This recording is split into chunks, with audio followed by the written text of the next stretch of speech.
Thank you. Thank you sir. తర్వాత మాజీ హోంశాఖ మంత్రులు శ్రీ నిమ్మకాయల చినరాజప్ప గారు ఇదే యుగ పురుషుడి గురించి మాట్లాడాల్సిందిగా ఆహ్వానిస్తున్నాం.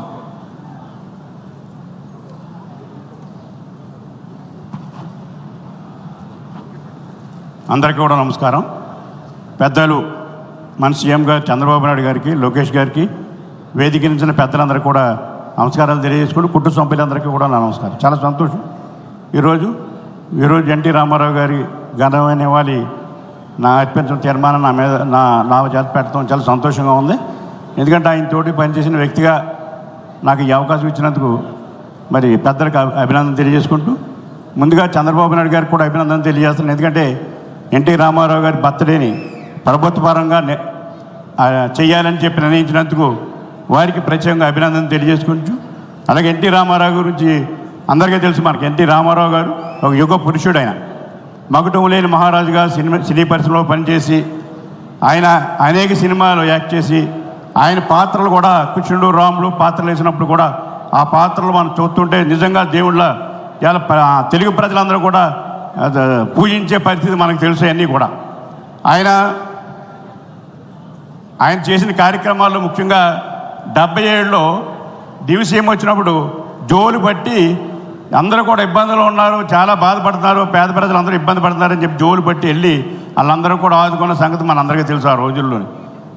తర్వాత వచ్చినప్పటికీ ప్రజలకు సేవ చేయాలి, ఈ కాంగ్రెస్ గవర్నమెంట్ చాలా దారుణంగా ఉంది, ఆంధ్రప్రదేశ్ పాడవుతుందని చెప్పి ఆలోచన వచ్చి ఆయన ఒక పార్టీ పెట్టి తెలుగుదేశం పార్టీ పెట్టాడు. ఆ పెట్టినప్పుడు కూడా ఎవరు పెద్ద లేకపోయినా అంత యువకులందరూ కూడా ముందుకు వచ్చి కూడా ఉండి మరి ఆయన పార్టీని ముందుకు తీసుకెళ్ళి 9 నెలల్లో ప్రభుత్వం ఏర్పాటు చేయడం జరిగింది.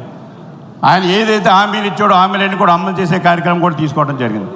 ఆయన ఎమ్మెల్యే సీట్లు ఇచ్చినప్పుడు కూడా ఎస్సీలకి, బీసీలకి, చదువుకున్న వాళ్ళకి, డాక్టర్లకు, ఇంజనీర్కి, లాయర్కి ఇచ్చి ఇలా అందరినీ కూడా రాజకీయ మార్పు రావాలని చెప్పి ఆలోచనతో ఆ రోజుల్లో ఆయన మార్పు చేశాడు. అందు ద్వారా ఈరోజు ఆ రోజు నుంచి ఈ రోజు వరకు కూడా వేదిక మీద పెద్దలందరూ కూడా మాలాంటి వ్యక్తులందరూ కూడా ఈరోజు కంటిన్యూస్ చేసుకోవడం రాజకీయాల్లో.